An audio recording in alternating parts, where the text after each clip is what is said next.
कहाँ हो मेरे लाल? आओ बेटा ध्रुव, मैं नगर बस्ती से भिक्षा मांग करके आ गई हो। तुम अपनी झोपड़ी छोड़ करके कहाँ चले गए हो बेटा? बेटा ध्रुव, आओ मेरे लाल।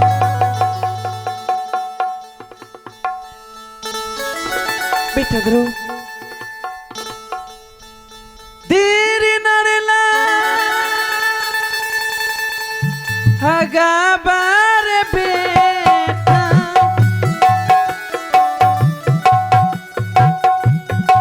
गाना बाना जा गला मारे बेटा रे,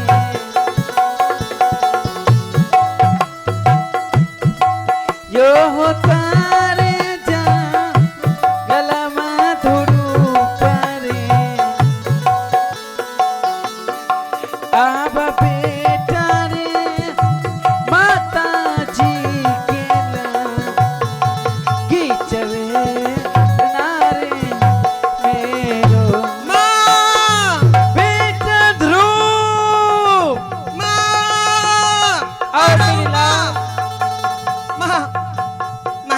में प्रणाम। खुश रहो बेटा ध्रुव। माँ प्रणाम माँ। जी मेरे लाल। बेटा ध्रुव, हाँ माते। मैं तो तुम्हें झोपड़ी में बैठा कर की सिर्फ अकेले गए थे, हाँ गाँव बस्ती भिक्षा मांगने के लिए, और मैं आज मैं देख रही हूँ तुम्हारे साथ में हे राजकुमार की जैसा लग रहे। हे राजकुमार तुम्हारे साथ में कौन है बेटा? कहाँ से तुम इसको लाए हो मेरे लाल? माते, ये जंगल आया था शिकार खेलने के लिए। अपना बूढ़ा शेर इन्हें झपट पड़ा था।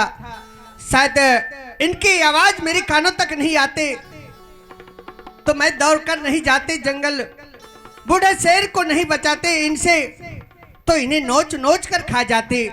ही माते, इनका प्राण बचाने का कारण है, इनका कहना है कि भाई आप मेरा प्राण का रक्षा किए हैं, आप मुझसे दोस्ती कर लीजिए, तो ही समझा दो ना। ठीक है बेटा। बेटा ये बताओ कि तुम्हारा नाम क्या है बेटा? माँ, मेरा नाम राजकुमार उत्तम है। और तुम्हारा घर कहाँ है बेटा? मेरा घर उत्तमपुर सर पड़ता है माँ। तुम्हारे पिताजी के नाम क्या है? मेरा पिताश्री का नाम राजा उत्तम पास सिंह है। हे भगवान, अच्छी में क्या हुआ माँ? मेरे पिताश्री का नाम सुनते ही इस तरह से?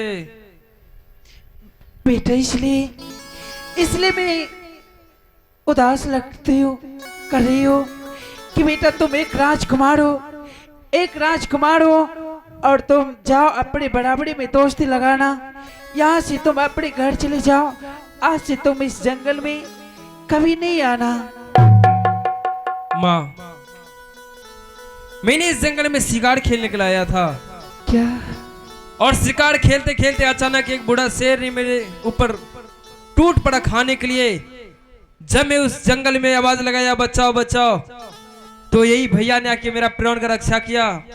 माँ सोचो, जो भैया ने मेरा प्राण का रक्षा किया, मेरे जीवन को दान दिया। माँ, मैं इस भैया से दोस्ती करने के लिए चाहता हूँ। नहीं बेटा, तुम अपने ही सोचो अपने मने में कि एक तुम राजकुमार हो, मेरा बेटा एक भिखारन के पुत्र है। मैं नगर बस्ती में भिक्षा मांगने के लिए जाते हो तो दोनों माँ बेटे भोजन करते हो।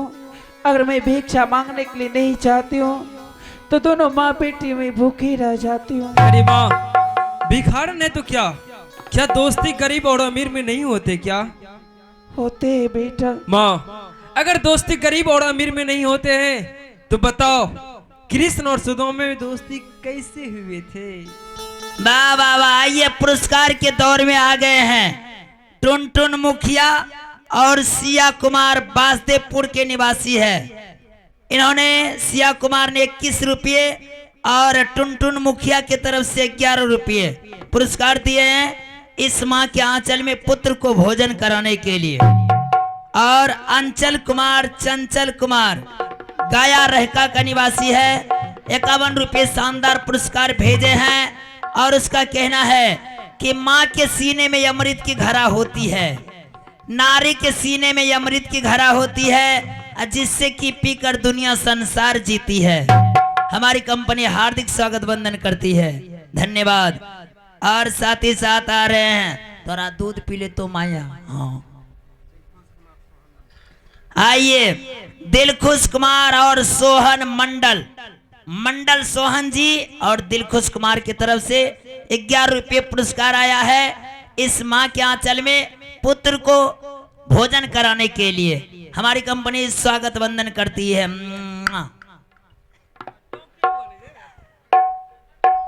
माँ, हाँ बेटा। मैं तो कहता हूँ मुझे इस भैया से दोस्ती लगा दो।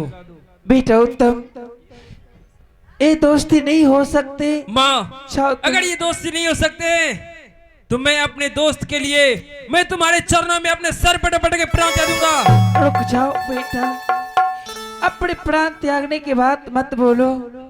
दी मेरे लाल, मैं दोस्ती लगा देती हूँ, लेकिन ये नहीं करना। आज दोस्ती लगा करके कल दोस्ती को तोड़ देना बेटा। अरे माँ, ऐसा कभी नहीं होगा। मैं दोस्ती निभाने के लिए अच्छी तरह से जानता हूँ, तुम दोस्ती लगा कर तो देखो। तो ठीक है बेटा, अगर तुम दोनों दोस्ती को निभाओगे जिंदगी भर, तो इस जंगल में अपने झोपड़ी में तुम दोनों को दोस्ती लगा देते हो। लगा दो माँ। हे मार बहन, आज मैं अपने बेटा ध्रुव और उत्तम के दोस्ती लगाने के लिए जा रही हूँ। जैसे आज दोस्ती लग जाए तो आप सब एक बार जोर जोर से ताली बजा दीजिएगा।